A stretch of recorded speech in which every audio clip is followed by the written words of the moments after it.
మనం అందరం క్లాప్స్ కొట్టాల్సి వస్తే, రెండు చేతులున్న మనిషికి ఒక చేయి దిగిపోతే ఎంత కష్టమో, తండ్రి లేకపోయినా సరే నా బిడ్డను ఇంత గొప్పగా పరిచయం చేసినటువంటి విజయమ్మ గారికి మనం అందరం గట్టే క్లాప్స్ కొట్టాల్సింది.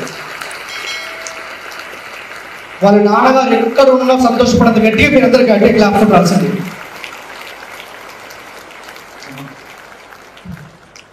సరే, ఆ అమ్మాయికి మరొకసారి గట్టి క్లాప్స్ కొట్టండి.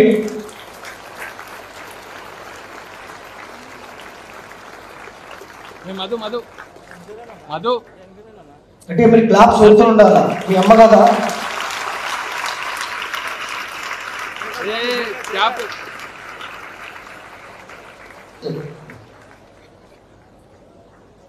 అందరికీ నమస్కారం. నా పేరు ప్రణవి. నేను 8వ తరగతి చదువుతున్నాను స్ప్రింగ్డేల్స్ గ్రామర్ హై స్కూల్లో.